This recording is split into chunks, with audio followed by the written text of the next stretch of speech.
All right, shalom, and welcome to another Bible study that Yahweh has enjoined unto us.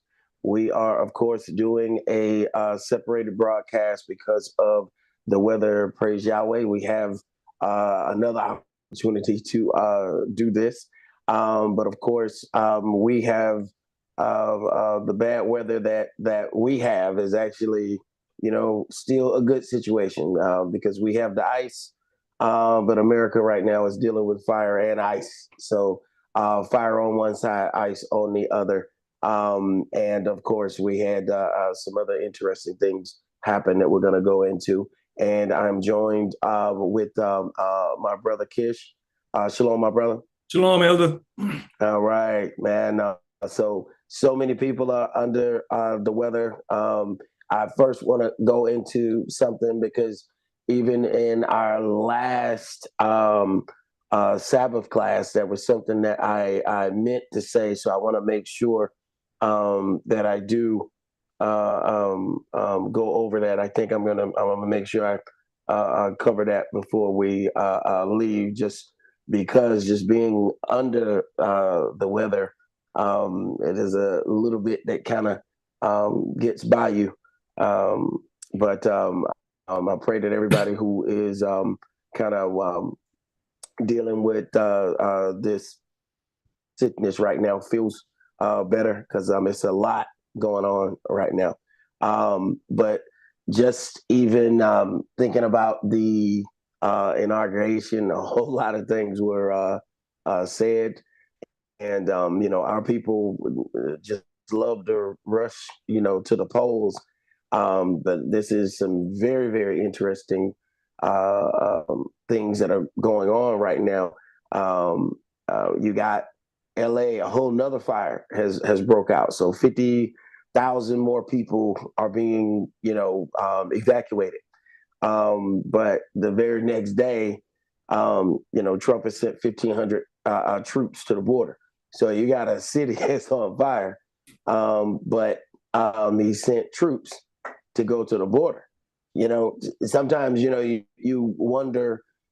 This is that thing where you look at and you say, I gotta pay my mortgage or my light bill, and then you decide to pay the light bill. There is something seriously wrong. Which one of those if you don't have enough money to pay both, then you got to pay the mortgage. You can stay in the house and be in the dark, but you cannot have lights in a house that you don't own. So at some point, you look at some of the moves and just be like, okay, man, should you have sent some of those people or really try to send some troops to deal with some of those fires instead of going directly toward the border, which hinges on hypocrisy anyway. When you deal with whose land it really was to start with. So I want to let's go into Genesis chapter 18 because just the whole thought of this. Dave Chappelle cracked a joke, and Dave Chappelle is amazing at how he puts his stuff together. But he ended up saying that anybody with just any kind of common sense, if you look at the fires, then you must conclude that God must hate these people. And I mean, he just says stuff in a crazy way. But he's talking about, of course, just all of the destruction that's going on, and we know that It could be, the Most High by direct doing, or by completely stepping aside and letting man do what man is going to do. Because we know that we know something. He's gonna go pretty strong to go out and get that. Let's start this Genesis chapter 18, and let's start at that verse 1. And Yahweh appeared unto him in the plains of Mamre, and he sat in the tent door in the heat of the day. And he lifted up his eyes and looked, and lo, 3 men stood by him. And when he saw them, he ran to meet them from the tent door, and bowed himself toward the ground, and said, My Adonai, if now I have found favor in your sight, pass not away, I pray you, from your servant. Let a little water, I pray you, be fetched, and wash your feet, and rest yourselves under the tree. And I will fetch a morsel of bread, and comfort you your hearts. After that you shall pass on.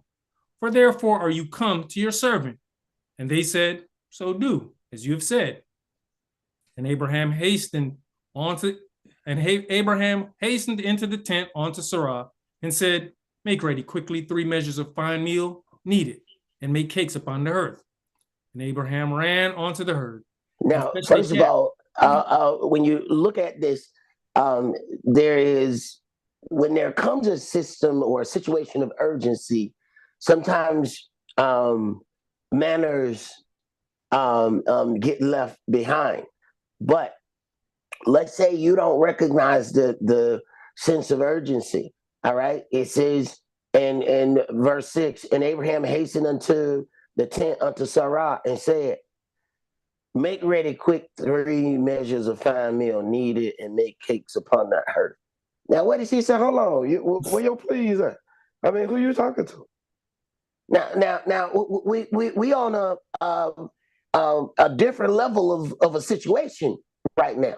But what if you caught in your feelings? I don't like the way he acts. You don't really understand what's happening. So now, instead of dealing with the real situation at hand, the feelings have taken over.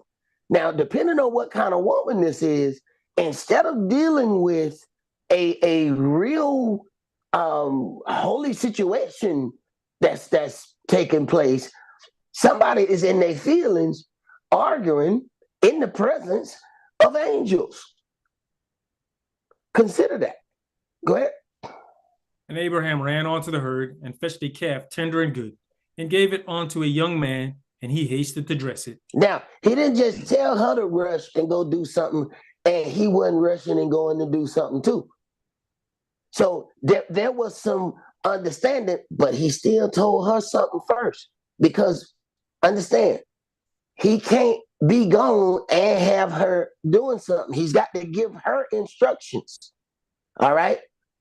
Because then he's going to leave. While he's leaving, she needs to be doing this other thing over here.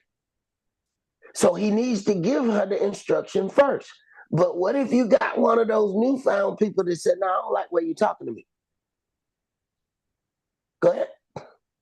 And he took butter and milk and the calf which he had dressed, and set it before them. And he stood by them under the tree, and they did eat. And they said unto him, Where is Sarah your wife? And he said, Behold, in the tent. And he said, I'll certainly return unto you according to the time of life. And lo, Sarah your wife shall have a son. And Sarah heard it in the tent door, which was behind him. But Abraham and Sarah were old and well stricken in age, and it ceased to be with Sarah after the manner of women. Therefore Sarah laughed within herself, saying, After I am waxed old, shall I have pleasure, my master being old also? Now, she did this within herself. It says she laughed within herself. What if there was an altercation leading up to this, and he never had anything to offer these entities that are before him? Go ahead. And Yahweh said unto Abraham, Wherefore did Sarah laugh, saying, Shall I of a surety bear a child, which am old? All right, so he heard what she thought. So if he heard what she thought, he could definitely tell if there was some disrespect going on because there was some feelings happening. Go ahead. Is anything too hard for Yahweh? At the time appointed, I will return unto you, according to the time of life, and Sarah shall have a son. And Sarah denied, saying, I laugh not, for she was afraid. And he said, No, but you did laugh. Now you see, Sarah was definitely said to be a righteous woman, but in the place of fear, this is where you have where we answer out of self-preservation, and the answer of self-preservation went, I didn't laugh. Now, in her mind, she may believe she's justified because she's, hey, I didn't laugh out loud.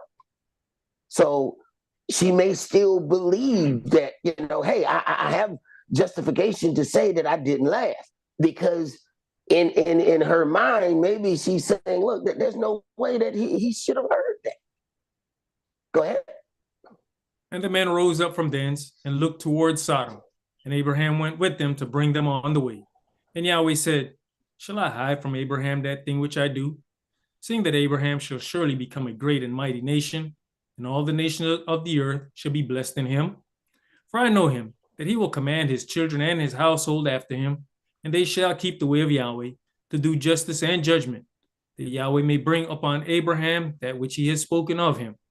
Right. For I know him, that he will command his children, not as his children, not sing to his children, not say, I'm going to beg of his children. No. He is going to command his children and his household after him. So if I give him away, he gonna make sure that his house follows in that way. He says, I know him. You have to then put that. Here is the beginning, and we don't have a whole lot of writings, a whole lot of statements, a whole lot of anything coming forth from Elohim. Yet Yahweh says, I know him. You get to the New Testament, and Yahshua says, get away from me, you work of lawlessness. I never knew you. So here it is, after all this interaction with mankind, getting to the New Testament, here Yahshua is saying, I never knew you. But when you come to deal with this man, without a whole lot of interaction or writing or anything, he has no writings to read. Yet Yahweh said, oh, I know him. I know him. Go ahead. And Yahweh said, Because the cry of Sodom and Gomorrah is great, and because their sin is very grievous, I will go down now and see whether they have done altogether according to the cry of it, which is come on to me. And if not, I will know. And the men turned their faces from thence and went towards Sodom. But Abraham stood yet before Yahweh. And Abraham drew near and said, Will you also destroy the righteous with the wicked? Peradventure there be 50 righteous within the city. Will you also destroy and not spare the place for the 50 righteous that are therein? That be far from you to do after this manner, to slay the righteous with the wicked, and that the righteous should be as the wicked. That be far from you. Should not the judge of all the earth do right? And Yahweh said, If I find in Sodom 50 righteous within the city, then I'll spare all the place for their sakes. And Abraham answered and said, Behold now, I've taken upon me to speak unto the Adonai, which am but dust and ashes. Peradventure there shall lack 5 of the 50 righteous. Will you destroy all the city for lack of 5? Quite frankly, we all have this question. How many righteous will save an unrighteous place?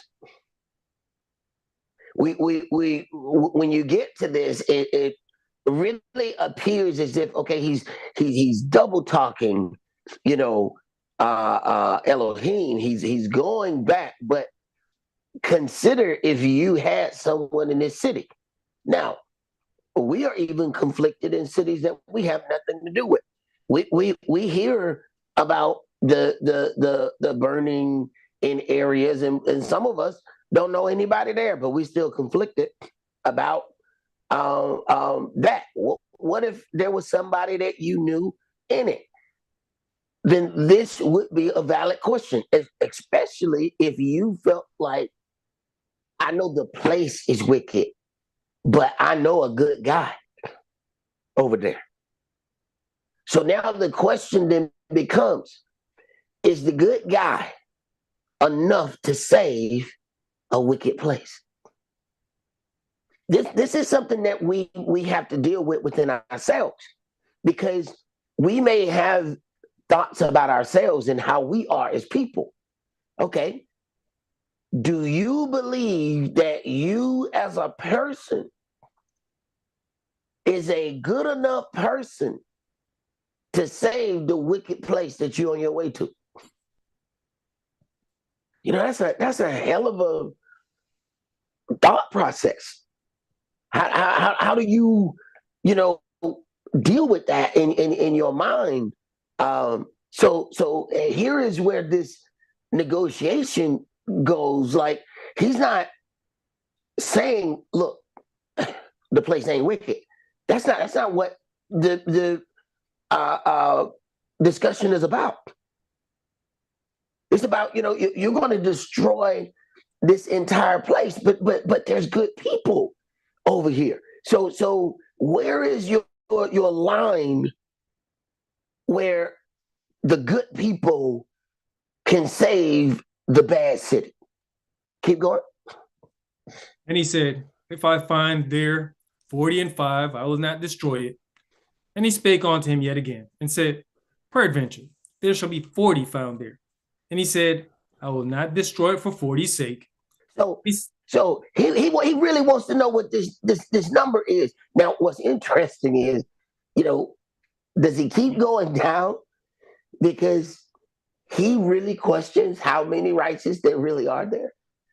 Because if he started at 50 and he said, if it's 50 righteous, will you not destroy it for 50? All right, I will not destroy it for 50 righteous. If he thought it was 50, he would have probably been content. All right, well, surely there's 50 righteous people. Wait a minute, hold on. What about 45? What about 45? Okay, well, what about 40? So now you got to think about it. Now he damn near auctioning on salvation. He done went to 50, 45, 40. He going down the line. If he thought there were that many people already there righteous, why does he keep asking? But your curiosity about a place when somebody you love is in that place is something interesting. Go ahead.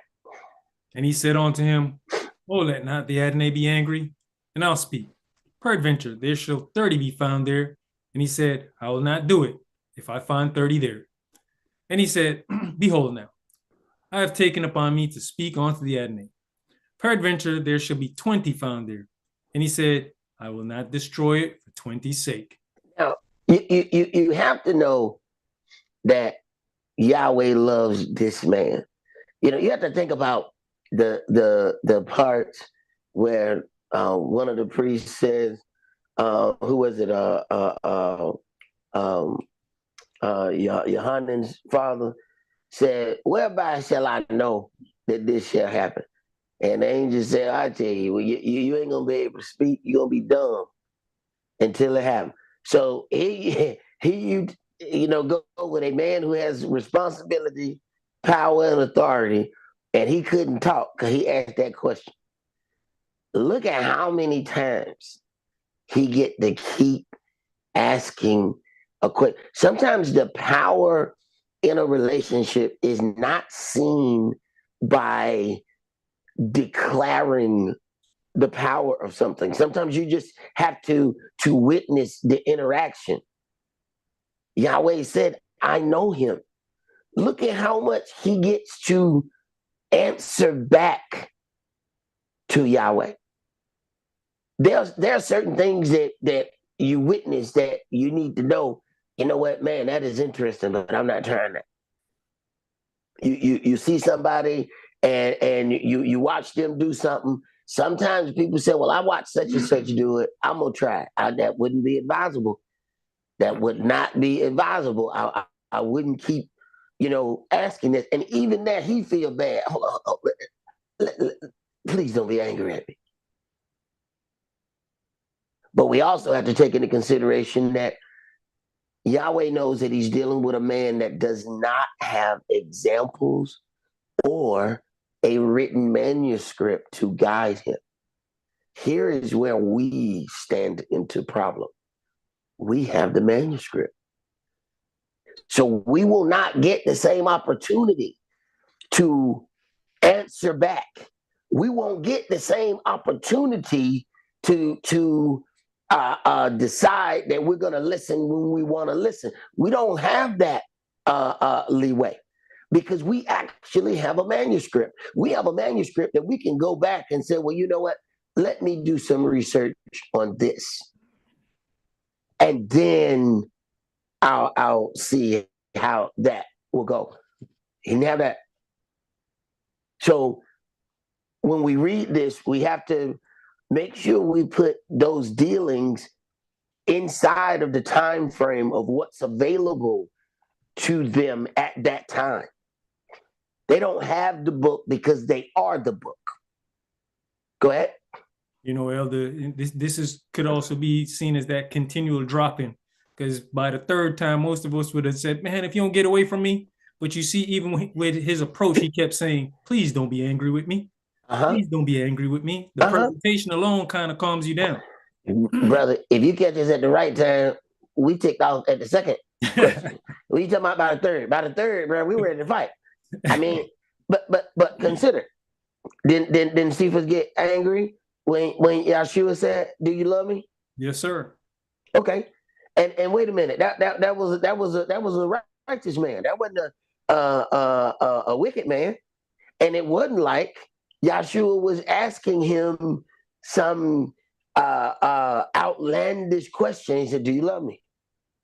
It was like he's grieved, man. Why you keep asking if I love you? He's grieved. So when you start looking at something, like that, where he's afraid, but at the same time he's really putting himself in harm's way. He's really doing the part of a savior, and that part is somewhat missed because he's trying to see about what is the smallest amount you will take to save this city. These are salvation questions. Okay? These are salvation questions, and he's putting himself in harm's way. He's standing in between Yahweh and the city to be destroyed by asking the question. And that's powerful. And we don't understand, there's no biblical setup for a savior or anything like that. Okay? He just know, okay, there's somebody I love in this place. Go ahead. Genesis chapter 18 and verse 32. And he said, oh, let not the Adonai be angry, and I'll speak yet but this once. Peradventure, 10 shall be found there. And he said, I will not destroy it for 10's sake. And Yahweh went his way as soon as he had left communing with Abraham, and Abraham returned onto his place. All right. So he said, let not the Adonai be angry, and I will speak yet but this once. So the last amount was 10. So when you start thinking about this destruction, he says, if there are 10, I will not destroy it. All right. Keep reading.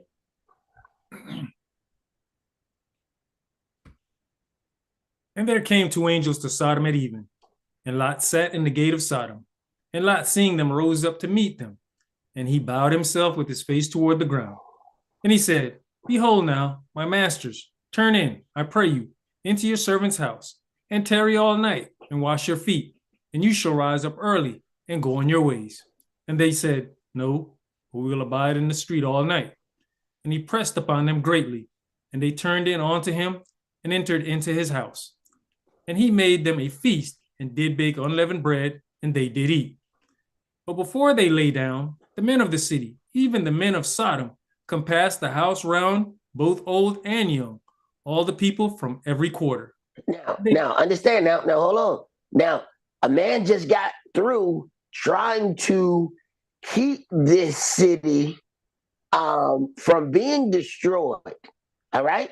Now, the person that he's trying to keep the city from being destroyed for is Lot. Okay. Now, the wicked people in the city are trying to destroy Lot. But this is who he's using for the basis of the question to keep the city from being destroyed. And we have to understand now how Sodom and Gomorrah was destroyed. He rained down fire and brimstone upon it. You know, and we'll look, and you have to compare some things here. It says it was the whole reason Lot chose the land. It was beautiful, well watered. Wait a minute. It was good land. It was good land, but somehow there was a whole lot of wickedness. We have to sit down and just think about some of the wicked activities that we know of, that we just even heard of. Consider what Yahweh said.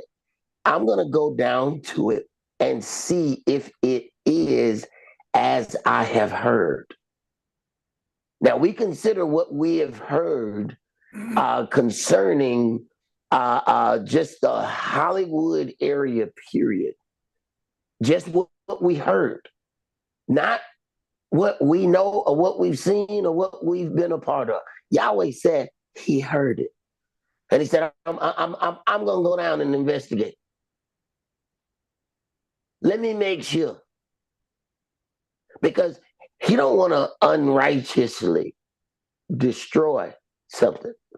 So here is the man, you know, he's telling his friend what he's going to do, and he tries to advocate for the city.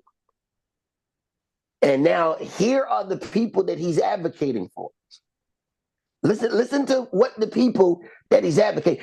This is where sometimes we put ourselves in a place, and nobody does this more than us. We will try to save the entire earth sometimes and not take hold of the things that's like right in front of us. Like, these individuals going to try to kill you. All right. The very person that you're trying to keep this city alive for, they're going to try to kill that individual. And sometimes it is better to move than to try to save an entirely wicked place. Go ahead. They called unto Lot and said unto him, Where are the men which came into you this night? Bring them out unto us, that we may know them.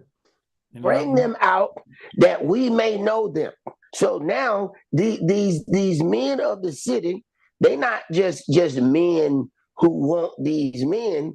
They want to forcefully deal with these men. They don't just want to deal with men. They want to forcefully deal with them. And they said, bring them out here. Go ahead. And Lot went out at the door onto them, and shut the door after him, and said, I pray you, brethren, do not so wickedly. Behold now, I have 2 daughters which have not known man. Let me, I pray you, bring them out unto you, and do you to them as is good in your eyes. Only unto these men do nothing. For therefore came they under the shadow of my roof. And they said, Stand back. And they said again, This one fellow came in to sojourn, and he will needs be a judge. Now will we deal worse with you than with them? So now he is now in harm's way. Yet he had somebody advocating for this city because of him. And now he's trying to keep something from happening to these men, and now he is now in jeopardy. This is how wicked the place is. But here is Abram, still a good-hearted man. And this is something that we have to consider. You're a good-hearted individual, and what you are trying is not altogether a bad situation. But now look at what you are asking. This is what you asking Yahweh to save? Now keep in mind now, he doesn't know this. Abram does not know all of this. Now he asked Yahweh all of these questions. But this is what's happening to his brother, if you will. Okay? Go ahead. And they pressed sore upon the man, even Lot, and came near to break the door. But the men put forth their hand and pulled Lot into the house to them and shut to the door. And they smote the men that they were at the door, and they smote the men that were at the door of the house with blindness, both small and great, so that they wearied themselves to find the door. And the men said unto Lot, have you here any besides son-in-law, and your sons and your daughters, and whatsoever you have in the city, bring them out of this place. For we will destroy this place, because the cry of them is waxing great before the face of Yahweh, and Yahweh has sent us to destroy it. And Lot went out and spake unto his sons-in-law, which married his daughters, and said, up, get you out of this place, for Yahweh will destroy this city. But he seemed as one that mocked unto his sons-in-law. Wait a minute. So he seemed as one that mocked unto his sons-in-law. It has been, now told him, all right, Yahweh finna destroy this place. So when Abram felt confident, he said, let me speak with this one time. If you find 10, will you not destroy the place? And Yahweh says, if I find 10, was he counting the members of Lot's family? Was he counting them? All right, so the daughter, her husband, this daughter, the kid. Was he counting and believing that everybody attached to Lot is going to walk how Lot walked? Because the conversation ended at 10. Now imagine the surprise when Abraham is going to look over and see that smoke in there. I guess he didn't find 10. But see, now he's going to the other members of his house, but they don't believe him. Matter of fact, or they don't want to believe him. They like it. They like it in this town is got it going on. They like what's happening here. So he can't get anybody to listen. He can't get the 10. Go ahead.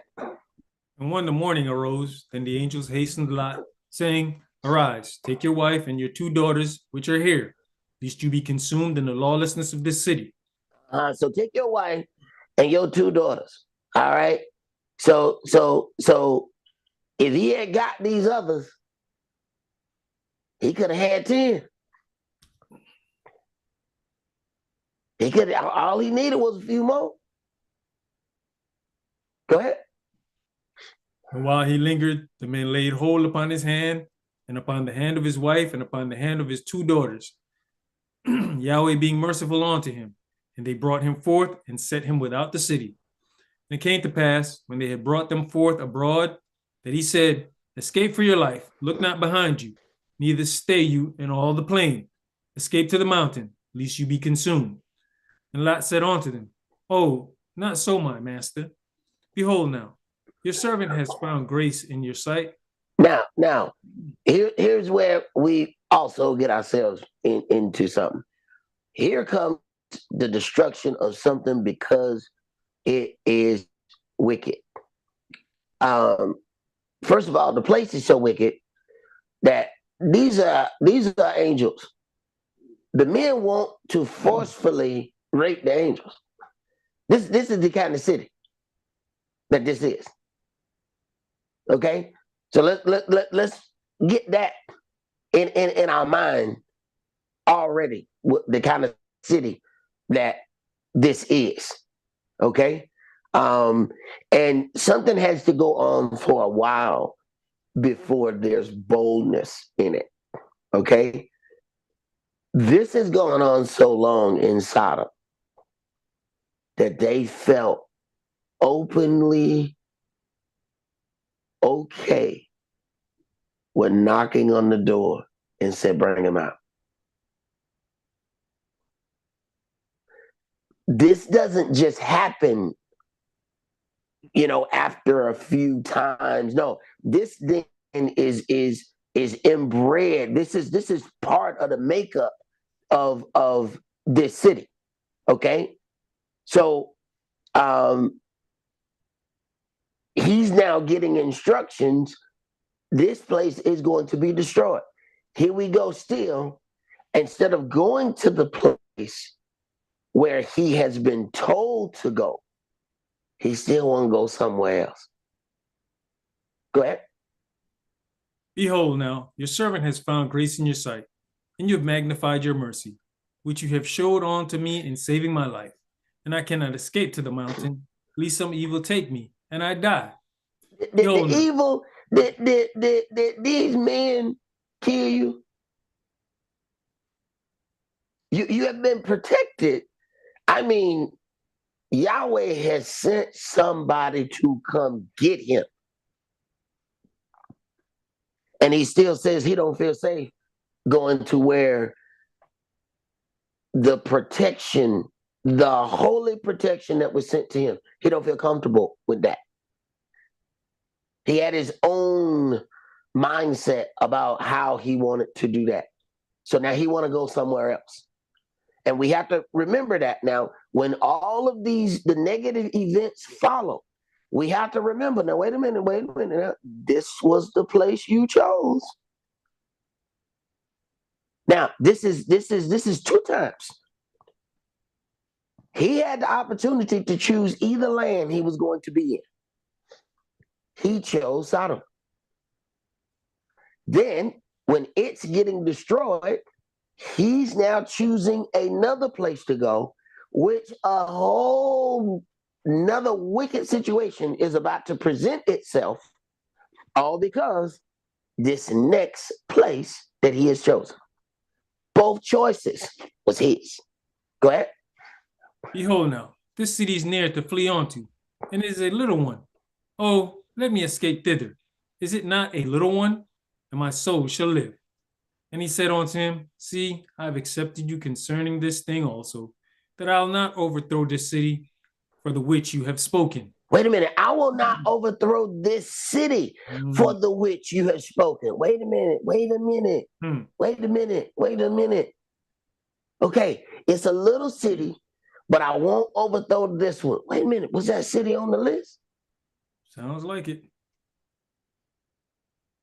So now, when he goes there and then his daughters get him drunk and he end up impregnating his own daughters, wait a minute.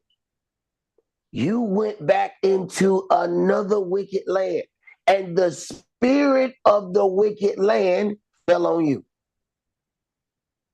This is back to back with Lot. But we also have to look at, hey, the promise was made with Abram.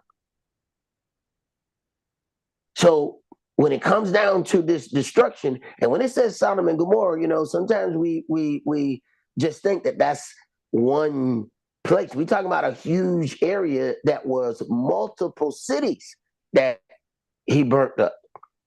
We have to understand that because of these actions. Okay, this was not just one little place. So now we got this place here where he says, "I will not overthrow this city for which you have spoken." Well, wait a minute. If that place was supposed to burn, okay, what does it say? How do you purify something? Shed the blood of those who have shed blood. All right. So shedding blood is one. What other way? Fire. Fire. It is purified in the fire. Wait a minute. So the very thing, so we'll look at one thing and say, okay, this is just Yahweh's judgment. Wait a minute. Have you looked at it as any kind of purification? But now, because he didn't want to go, he was told, go to the mountain. Now, this place then is not going to receive its purification. And we may not understand something as simple as purification and the power of it. I remember when they first started coming out with these shots that the women were taking to keep from having their menstrual cycles, and I automatically was like, hey, I don't know if that sounds like a good idea. I was like, if you never go to your purification, at some point there's going to be a problem. Oh, it's lines of those people that ended up with cancer. But see, it comes out, and see that stuff came out when I was, in my early 20s, and I was like, hey man, I don't know about this stuff. But look how long this has taken. Now you find out all these people ended up with cancer with all of this stuff that they were promoting then. And sometimes they knew it wasn't safe when they were promoting it. But they knew that they could make so many billions of dollars by the time people figured out that it was not safe. Purification thrown away. No purification. If the body is made to go through this purification, you take the purification out and nothing else changes to balance that. Wait a minute. Something's going to get, the balance is going to get upset there. And something is going to have to give for that. So now you have this man in the city that is not purified because he didn't want to go where the angel told him. Then something happens in that land. That's utterly interesting. Go ahead, brother. Did you finish that? Verse 22. Haste you, escape thither, for I cannot do anything till you be come thither. Therefore, the name of the city was called Zoar. And listen to it. I cannot do anything. My instructions was to make sure that you are safe. And look at all of this power. All of this is being done for Lot, but Yahweh has a relationship with Abram. And a lot of times we will really, really put ourselves out there for people and not understand that, look, Yahweh don't see those people like you see those people. You think that y'all are the same. Abram thought that Lot was just like him, and Lot was not just like him. But he's willing to go all of these lengths to save him. We talking about somebody where he went to go to war to go get Lot back. This is the kind of love that he had for him. But when you examine how Yahweh dealt with it, you find that there's something a little bit different. Now, um, Yahweh does pardon, um, and we have to get into that a little bit as well. Of course, in what day one, Trump ordered about 1,500 people were pardoned. That part wasn't the one that stuck out to me. What stuck out to me is Jesse Jackson Jr. said he was upset that Biden didn't pardon him. Hey man, I didn't know. I was confused. Like, why in the hell you thought Biden was going to pardon you? We kind of forget, man, when we go and vote for these people, we really think that they cool with us like that. So Jesse Jackson Jr. had got something convicted of something in 2013 or something like that.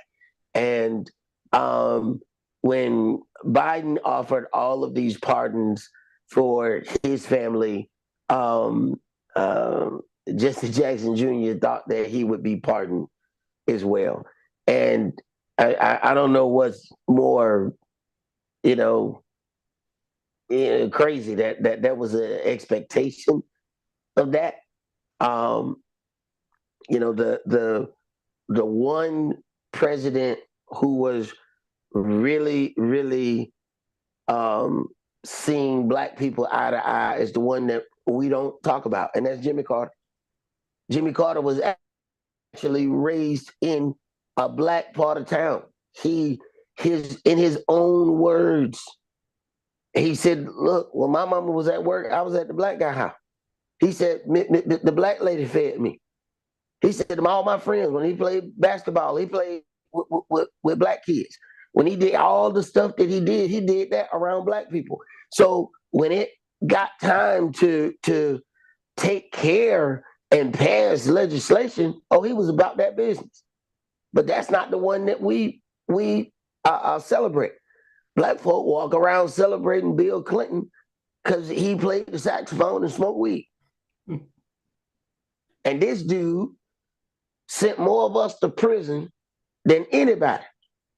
And we still celebrating the dude. And half our family members in prison right now because of his laws. But this is the guy who we will celebrate. And the one we should have been celebrating never got mentioned. So it's some real sad situation when you get to that. Let's go to John chapter 5.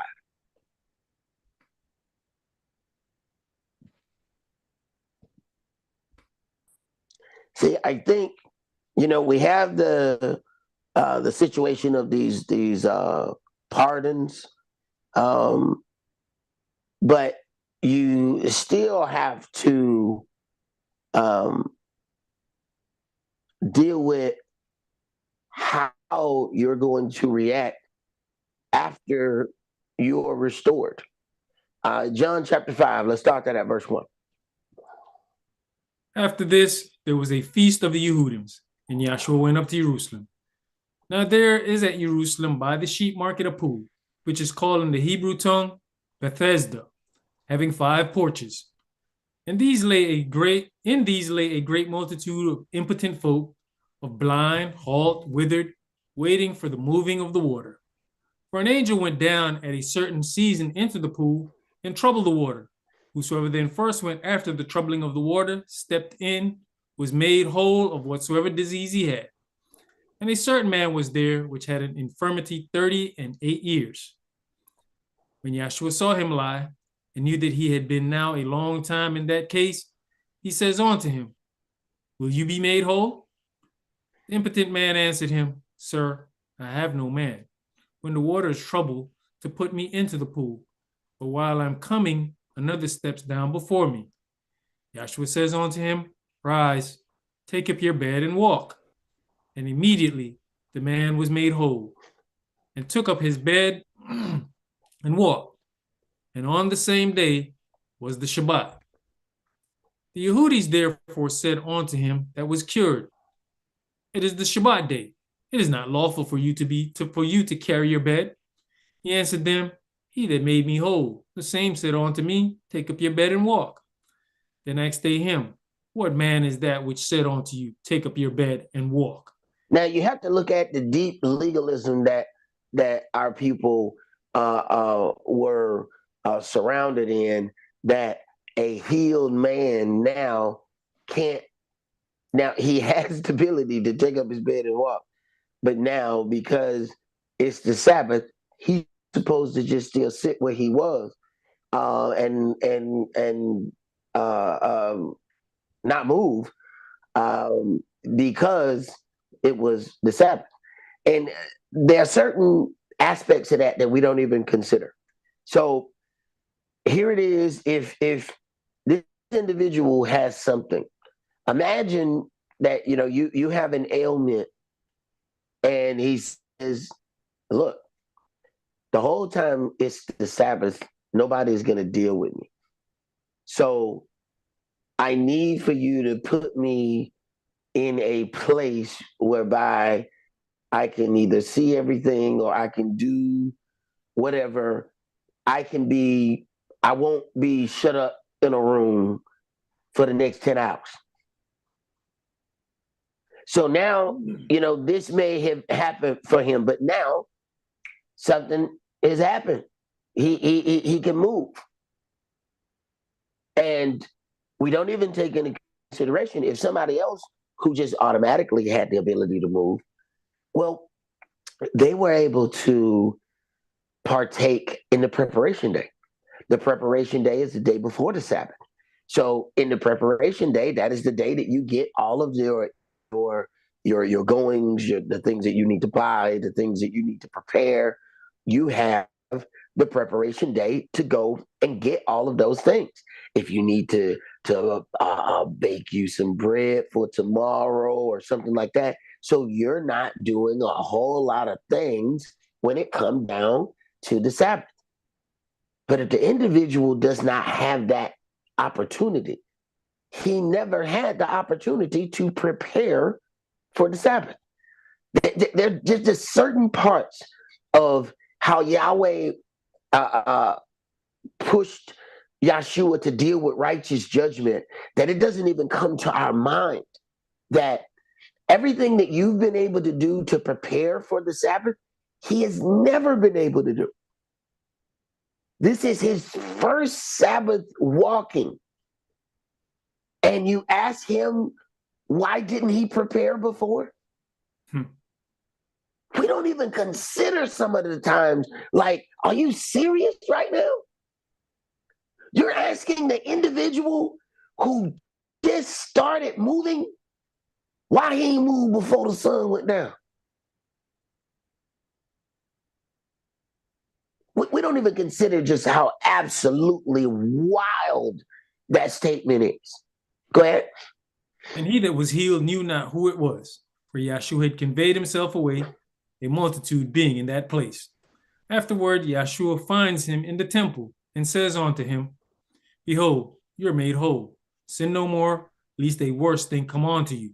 Now, that is where we have to, consider anything that Yahweh pardons us from.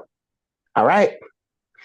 Sin no more, lest a worse thing come unto you. We will sometimes be so happy in what we receive that we won't consider, all right, you can end up in a worse situation. What you mean worse than that? How am I going to be worse than not being able to move? You're going to be worse than that if you don't handle this right. Now, does Yeshua seem like a Debbie Downer right now? Is he a bad news bear right now? Because sometimes we'll say, "Look, I don't want to hear no bad news. I want to hear that I'm feeling good." This man is at the top of life right now, and then he hear, "All right, you made whole, sin no more. At least the worst thing come unto you." Now, some of us are exceptionally angry right now because it looked like, man, you're raining on my parade.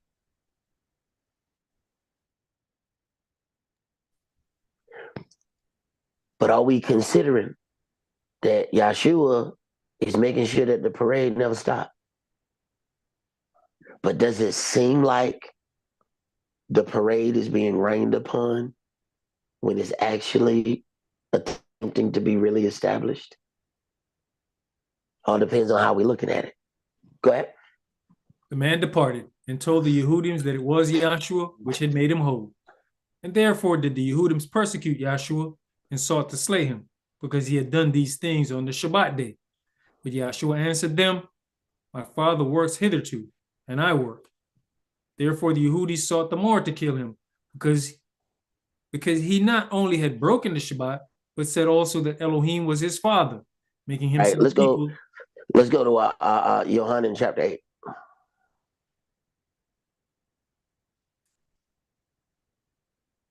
Yohanan chapter 8, and let's start that at verse 1. I don't know if you heard, brother. So after these people were pardoned. First of all, I don't know what jail these people got out of. Cause let me tell you something, bro. When they tell you going home in the county, hey, bro, they tell you going home at 8 a.m. Hey, bro, you don't get out of there till 1 a.m. the next day. How do these folk, when Trump pardoned these people, bro, how the head dude show up at the courthouse on the same day, bro? Bro, how you got out there fast, bro? They tell us, man, you got to go through processing. You have to go through 3-4 different rooms before you get out of there. How in the world? Not only did the dude get out, but then he came to the scene of the crime. He went right back to the doggone Capitol. And he said he came down there to meet with somebody. Who you set up a meeting with? So wait. So you got out of jail, came down to the scene of the crime, and you already got meetings? Who set up meetings? How you get meetings that fast? See, so we automatically see that there's a different judgment system when it comes down to how things are done here in the daughter of Babylon, because there's no way anybody, and trust me, I done picked up a lot of people from jail. I ain't never seen nobody get out that quick after it's been announced that they're getting out and be downtown talking about they got meetings. Never seen it. Go ahead, bro. Elder, they had already said that he was already in talks about releasing these people. That they were going to sift through to see which ones they were going to let out and which ones they were going to keep in, because some of them got, police brutality on them or whatever. And then he just said, the hell with it. Let them all go. Yep. He said, let them all go. I'm talking about, now the interesting part about this is they claim that this is a law and order place. So this is how you see the hypocrisy of daughter of Babylon. They claim to be all about law and order. Yet the people who attack police officers, they did all of these things and they scot-free, like nothing happened immediately. So then we see that there are two systems of judgment that's being held. And Yahweh says that kind of system is wicked. But we'll get to that too. Go ahead, bro. Yahshua went out to the Mount of Olives, and early in the morning he came again into the temple, and all the people came unto him, and he sat down and taught them. And the scribes and Pharisees brought unto him a woman taken in adultery. And when they had set her in the midst, they say unto him, Master, this woman was taken in adultery in the very act. Now Moshe in the law commanded us that such should be stoned. But what says you? All right. So, there's the point where people said, hey, these people did wrong, and they should be punished. Well, here we have a situation. Um, the law says that the woman should be stoned, and the woman was taken in the very act. So, according to the law, something should happen to her. Okay, so we can't be completely against pardons, but at the same time, we don't see Yahshua going into a whorehouse and just pardon a whole group of harlots. You know what I'm saying? That's not. Let's not get this twisted. What's happening here? Go ahead. This they said, tempting him, that they might have to accuse him. But Yahshua stooped down and with his finger wrote on the ground, as though he had heard them not. So when they continued asking him, he lifted up himself and said unto them, He that is without sin among you, let him first cast a stone at her. And again he stooped down and wrote on the ground. And they which heard it, being convicted by their own conscience, went out one by one, beginning at the eldest, even on to the last. And Yahshua was left alone, and the woman standing in the midst. When Yahshua had lifted up himself and saw none but the woman, he said unto her, Woman, where are those your accusers? Have no man condemned you? She said, No man, Adonai. Yahshua said unto her, Neither do I condemn you. Go and sin no more. All right. So here it is. She has received a pardon.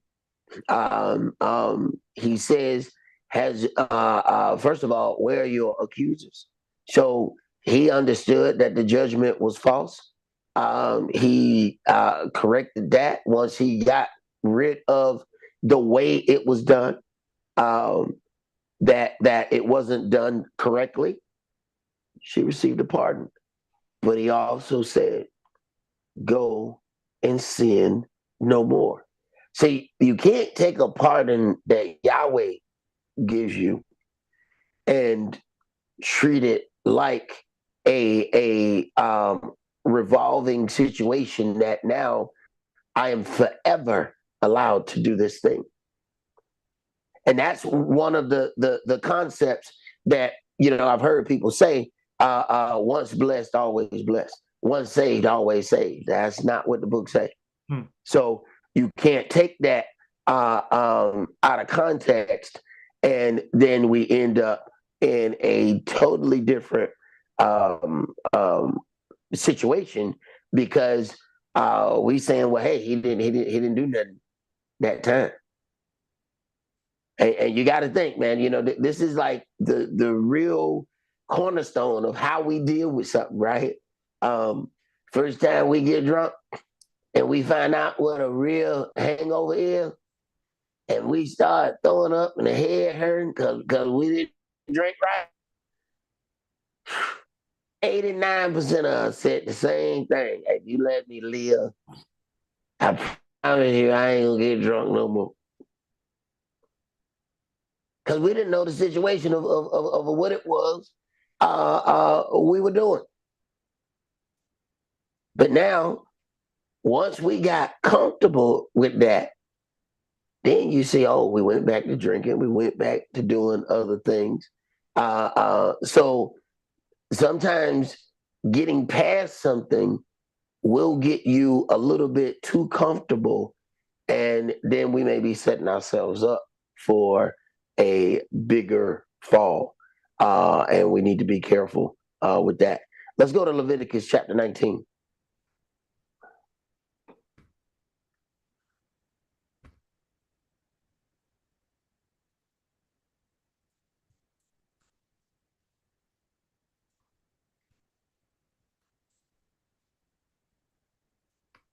What verse we starting at? Start at verse 9.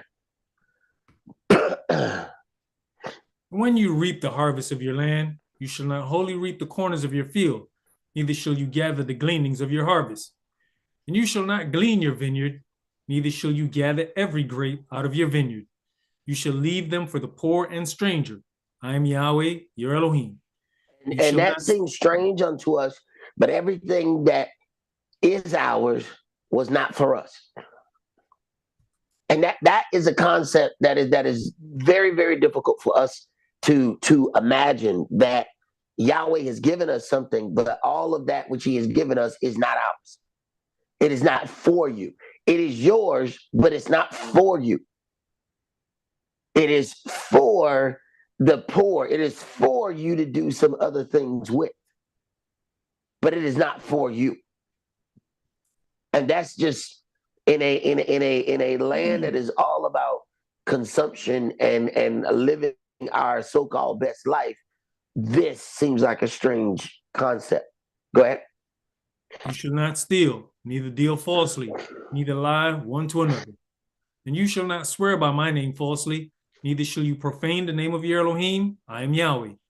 You shall not defraud your neighbor, neither rob him. The wages of him that is hired shall not abide with you all night until the morning. Now, the problem is we have learned from Babylonian business, right? So now we have our own businesses, and we set up and we model our businesses after the things that we've seen. Because most of the times the way we start a business is we ended up working for somebody, right?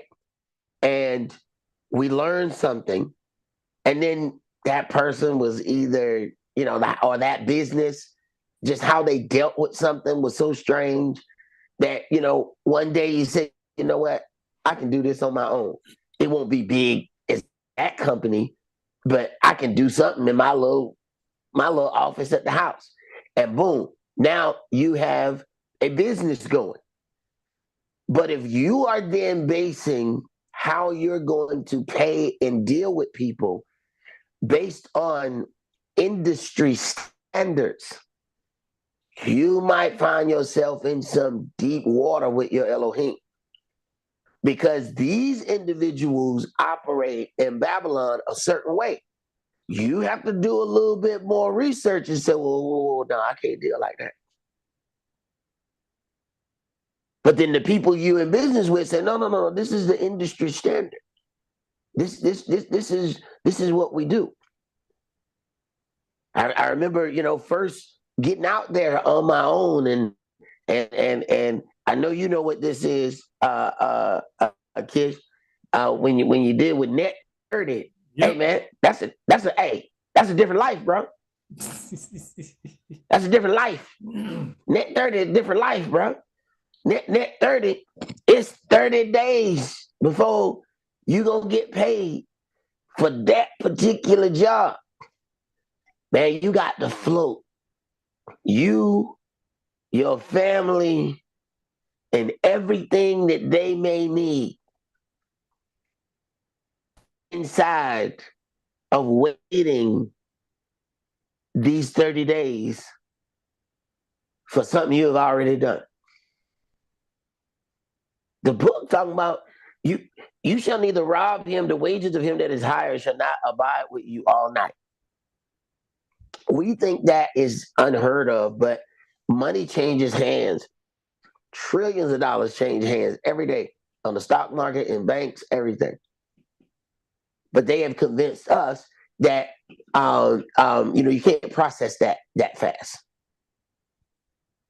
So having to go 30 days without getting paid, but you still gotta pay for your gas. You gotta pay for your repairs on your work vehicle. You have to do all of these things. This is Babylonian business. And because that's industry standard, then now we have to consider, we have now been foul to people that work under us, not even knowing it. And if we in certain industries, we can't pay them people ain't paid us. So there's cleansing that we need for things that we didn't even attempt to do wrong. Because Yahweh looking at us, hey man, why you holding that man money all that time? Well, they didn't pay me, Yahweh. I don't have no money to pay him. They ain't pay me. So there's cleansing that we gonna have to go through just because of how Babylon has set up things. I hope I never have to see net 30 again. I dealt with that for some years, Jack. Go ahead, bro. Verse 14. You shall not curse the deaf, nor put a stumbling block before the blind, but shall fear your Elohim. I am Yahweh. You shall do no unrighteousness in judgment. You shall not respect the person of the poor, nor honor the person of the mighty. But in righteousness shall you judge your neighbor. Now, the whole reason we join groups is so that we can have wrong judgment. This is the whole purpose of joining the groups, so that we can get favor. Folks go to court and start throwing up signs. What are they hoping? To get an unrighteous judgment. We always consider, when we hear something about unrighteous judgment, we consider that the judgment must be negative. No. An unrighteous judgment can still be good. It's just not the good that's supposed to happen. Instead of doing good to this person, the unrighteous judgment did good to that person. That's unrighteous. And we join groups so that when they see our affiliations, that we will get the positive side of unrighteous judgment. Go ahead. You shall not go up and down as a talebearer among your people, neither shall you stand against the blood of your neighbor. I am Yahweh. You shall not hate your brother in your heart. You shall in any wise rebuke your neighbor and not suffer sin upon him. You shall not avenge nor bear any grudge against the children of your people, but you shall love your neighbor as yourself. I am Yahweh. You shall keep my statutes. You shall not let your cattle gender with a diverse kind. You shall not sow your field with mingled seed, neither shall a garment mingled of linen and woolen come upon you. And whosoever lies carnally with a woman, that is a bondmaid, betrothed to an husband, and not at all redeemed, nor freedom given her, she shall be scourged. They shall not be put to death, because she was not free. And he shall bring his trespass offering unto Yahweh, onto the door of the tabernacle of the congregation, even a ram for a trespass offering. And the priest shall make an atonement for him with the ram of the trespass offering before Yahweh for his sin which he has done. And the sin which he has done shall be forgiven him. And when you shall come into the land, and shall have planted all manner of trees for food, then you shall count the fruit thereof as uncircumcised. 3 years shall it be as uncircumcised unto you, it shall not be eaten of. Man, these are things that we don't even consider anymore. If I'm mad at myself that, when I moved in my house, I should have just having land, just a little bit of space. I should have planted all types of fruit trees. It's just things that we don't consider.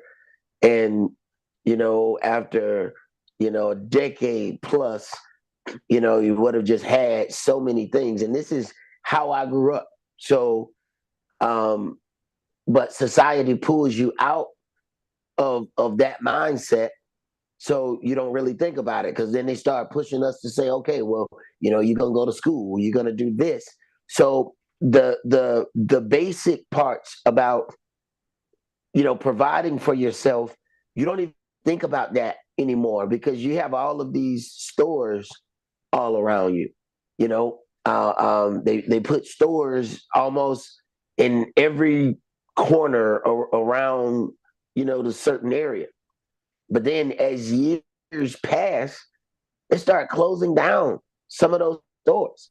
So now the places where you know, to go and get vegetables or fruit has now gotten further and further away. And then I look up, man, I wasted all of those years not planting anything. But that's where that gap was, because my mother's generation was coming out of that. My grandmother was all about it. She was all about that. So, had it been a situation where she would come over here, she would have been on me, boy. What you gonna plant right here? What about over here? What about over here? She would have been on me about it. But us getting past that, we didn't know. We thought we were becoming more sophisticated. Now look at where time has gotten us, and now we wish we would have been less sophisticated and did all of those things that we used to do when we lived in the hood around our families. Go ahead, brother. It's not too late, man. It's not too late to start. I know, brother, but I tell you, I look back and it's man, it makes me sad when I think about, man, do you understand what that could have been 20 years right. in the making, and just and space to do it.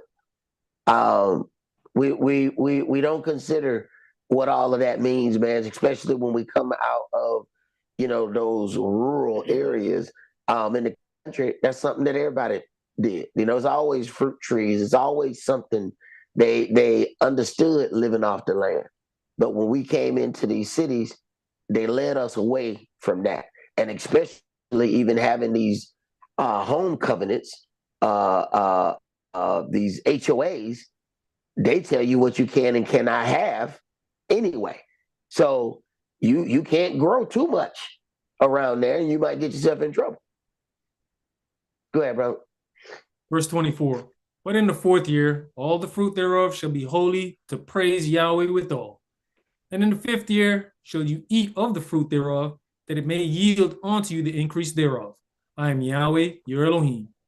You shall not eat anything with the blood, neither shall you use enchantment, nor observe times. You shall not round the corners of your beards, neither shall you mar the corners of your beard. You shall not round the corners of your head, pardon me, neither shall you mar the corners of your beard. This is our culture. You look at things in past times, and it was okay to have a beard, but then you look at their whole periods of time that all of a sudden everybody's face got completely clean shaven and smooth, and it took some time and some doing for people to say, I'm gonna keep who I am regardless of how other people feel about the culture. And that's where we have to get to the point that you're going to stand with your culture, whether it becomes a popular thing or not. And now it's the cool thing. All the NBA and NFL players have a beard. It was not that way a decade ago. When we were doing this, Hebrews walking around with beards, everybody saying, what is wrong with y'all? Why are you doing that to your face? You have to make a decision that nobody else likes or dislikes is going to override your culture. Now, here it is, we stand in our culture, and then all of a sudden now they saying, oh man, yeah, you got the end thing. What you talking about, the end thing? Oh, now this the end thing to you now? But when it's your culture, none of that is influencing you. But you have to you have to get comfortable with your culture to say, none of that, what you're saying is going to affect me. I hear you, but I ain't gonna let it steer me. Go ahead. You shall not make any cuttings in your flesh for the dead, nor print any marks upon you. I am Yahweh. Do not prostitute your daughter to cause her to be a whore, lest the land fall to whoredom. and the land become full of wickedness. Right, right. And when we see those instances where you have the mama in tights, the daughter in tights, uh, um, um, uh, I was at doggone Lowe's, and the mama sent her two daughters in tights in front. Now, you at Lowe's, you at a home improvement store. Who in here? Men. Why are you sending those little girls in here with tights on? What was the purpose? And then they walk her, she's watching grown men look at her daughter. You prostituting them.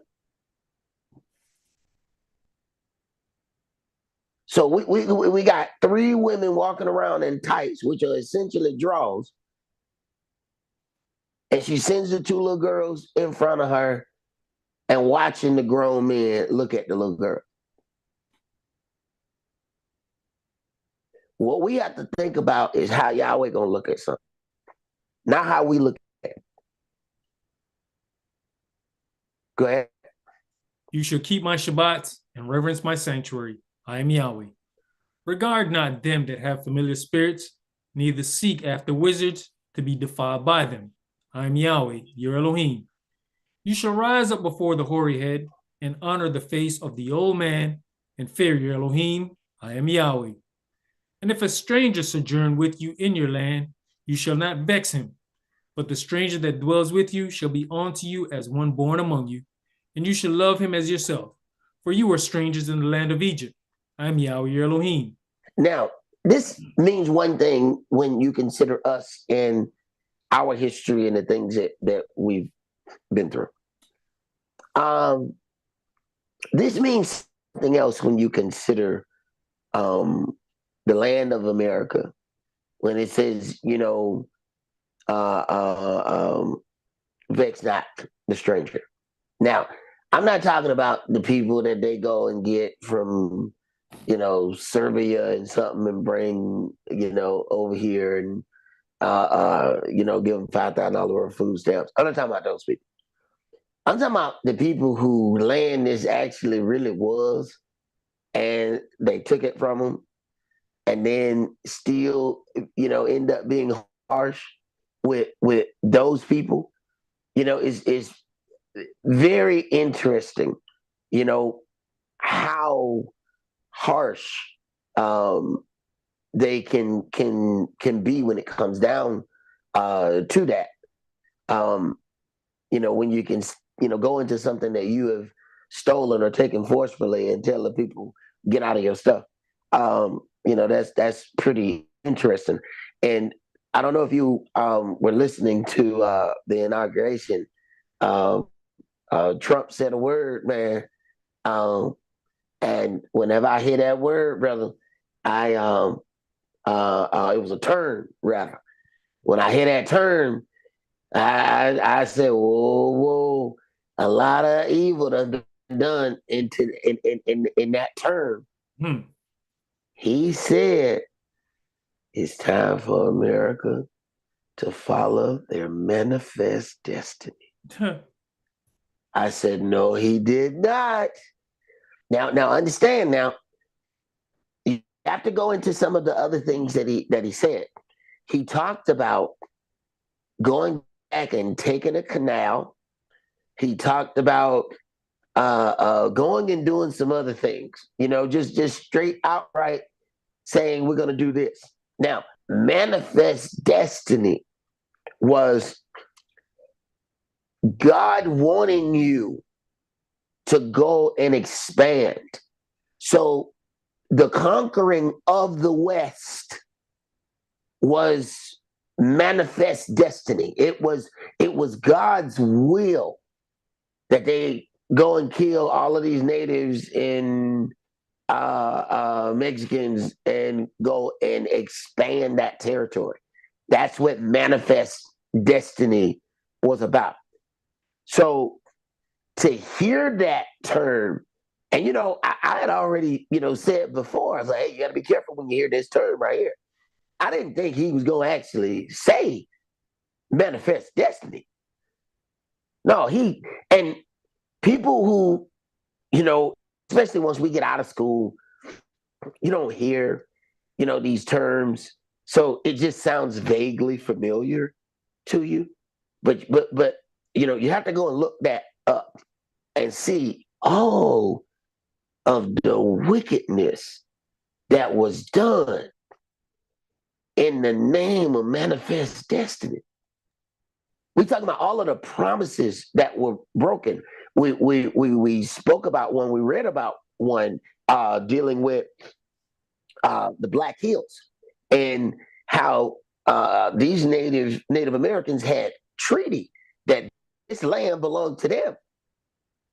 But once gold was found,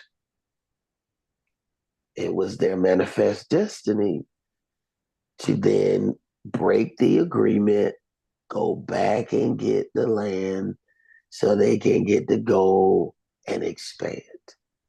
So the agreements went out the window. We're talking treaty. A treaty is something. A treaty is a covenant on swole. Okay, and to go all the way out and make a treaty, and then turn around and break the treaty. Manifest destiny was the mindset because this is during the manifest destiny time when they expanded the West. So just understand that the very things that we just read about a Sabbath or so ago, understand that term of manifest destiny was just used uh, uh, uh, 2 days ago. That should be some kind of cause for concern because when that term is used, it means that there are no guardrails, meaning he can go as far as he needs to go to get whatever he wants to get. And manifest destiny takes care of the bill. Go ahead. You shall do no unrighteousness in judgment, Uh-huh. in meat yard, in weight, or in measure. Just balances, just weights, a just ephah, and a just hin shall you have. I am Yahweh your Elohim, which brought you out of the land of Egypt. Therefore shall you observe all my statutes and all my judgments and do them. I am Yahweh. Now, I don't know if you heard, some of the prayers that were said during the inauguration. There were one of the things that the president said was, we're gonna, do things, you know, uh, uh, concerning our God. Now, it was interesting, of course, no name was ever said when he went out to that, but then when they did prayers from several different worship entities, but he still said, his God. Now, when we deal and look at this, when it says just balance, just weights, hey, we know that they talked about like a dog, people who had done wrong, if those people were Black, and got back on the street to do anything. It was a very, very strong thing for the individual who went and assaulted, who led the assault at the Capitol, to go right back to the Capitol. Now you're seeing how unjust the balance is. That it's okay to pardon some criminals because this is the land where they say that they really believe in law and order. Matter of fact, the president says he's the most law and order president, and they really do push law and order in this place. If you consider almost every one of our stars have to at some point play a cop. Sit back and think about it. So the people who are most assaulted by the police Sit down and take an inventory and look at how many of our stars, if they are going to be a big star in our eyes, Hollywood gonna make them play a cop. You have to just run down the list of who has been a police in a movie or a show. And it's every A-list black actor has had to do it. And I'm talking about people who you would not. Ice Cube had to be a doggone bounty hunter. We talking Ice-T. Ice-T made a song called Cop Killer. Mm-hmm. What do they give him? The role as a cop. Tupac played a cop. Tupac. Every star has to play. When you turn on the TV, just sit there and watch how many cop related shows. These people are obsessed with jailing and controlling the movement of individuals, and mainly those individuals are us. But for us to make a living in Hollywood, now we got to play our oppressors. And it's not like all police do that. We know that.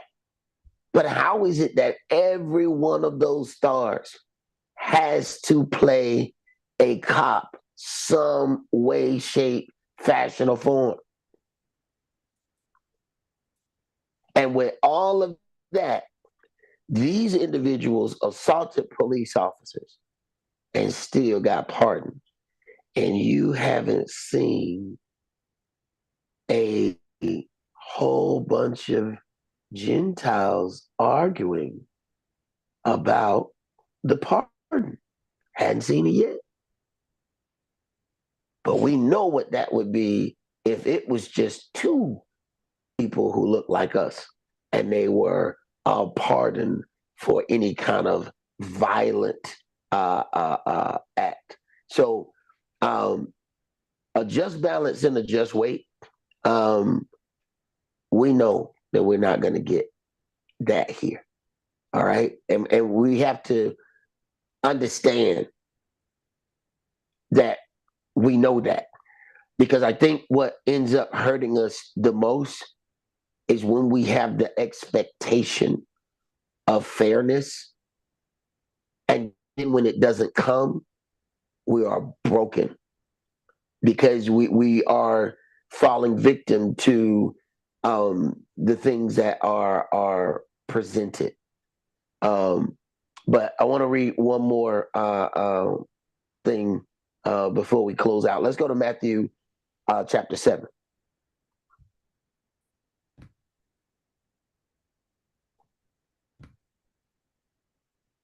And I want you to start that at verse 1.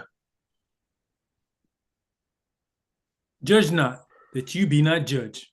For with what judgment you judge, you shall be judged. And with what measure you meet, it shall be measured to you again. Now, we need to understand something. That, first of all, we need to understand what judgment is. Because somehow judgment has been turned into, whenever somebody says something, that now that's judgment. So if a person does something that's incorrect and you say something, you know, now people say, "Hey man, stop judging me."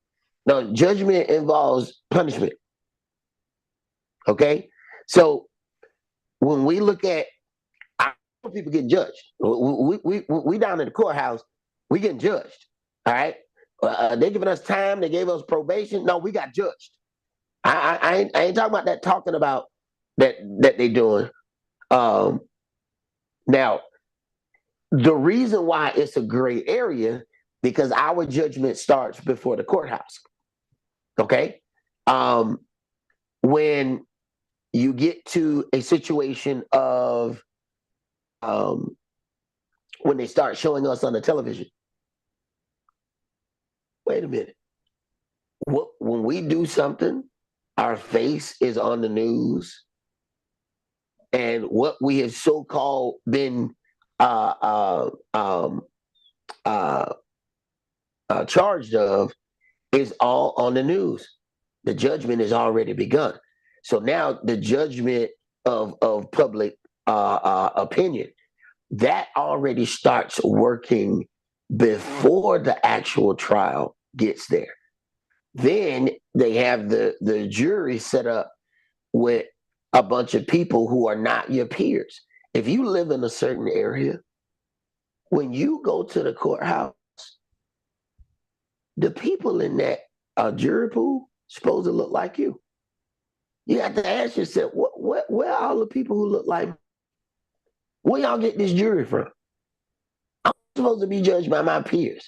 If it's my peers, then that's people who live around this area who understand my life. Who are those people? So the biggest fight that we should be having most of the times is before the actual trial start, because we need to find out who got those people in there. So we're not even getting any kind of fair judgment. But do understand, you shall be judged by the measure that you have judged. And we look at this as one way, but you got to think about all of these juries that have convicted our people, and our people have gotten all of these enormous prison sentences. Okay, go ahead.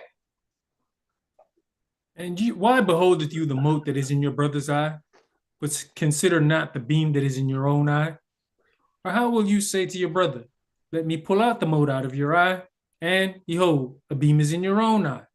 You hypocrite, first cast out the beam out of your own eye, and then shall you see clearly to cast out the mote out of your brother's eye. Give not that which is holy unto the dogs, neither cast you your pearls before swine, lest they trample them under their feet and turn again and rend you. Ask, and it shall be given you. Seek, and you shall find. Knock, and it shall be opened unto you. For everyone that asks receives, and he that seeks finds, and to him that knocks it shall be opened. Or what man is there of you, whom if his son asks bread, will he give him a stone? Or if he asks a fish, will he give him a serpent?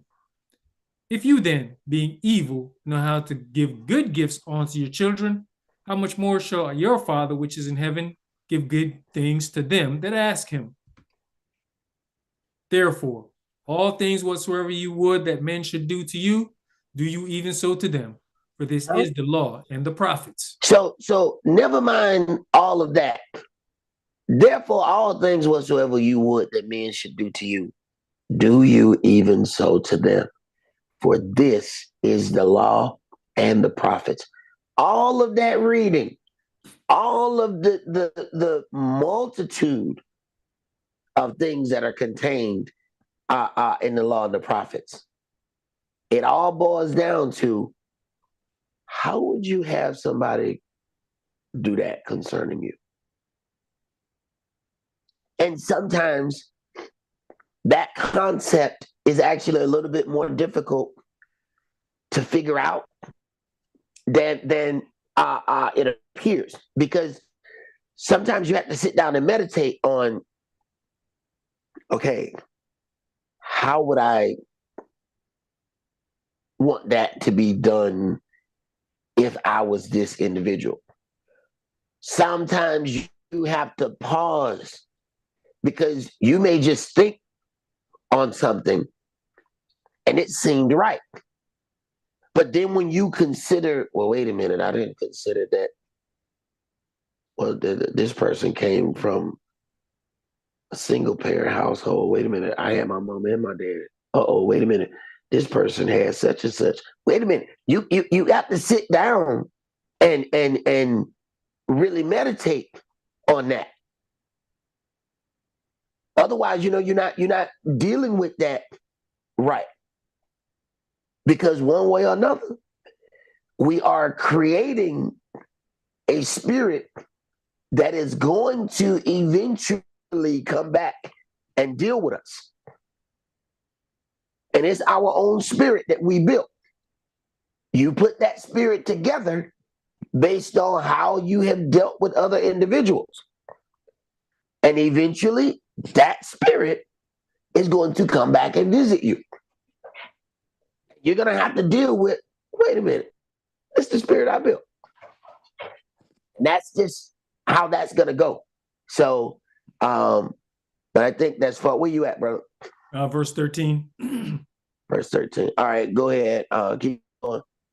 Enter you in at the straight gate, for wide is the gate, and broad is the way that leads to destruction, and many there be which go in thereat. Because straight is the gate, and narrow is the way which leads on to life, and few there be that find it. All right, that's all that we're going to do for tonight. Let's leave out with the prayer. We're going to rise and face the east.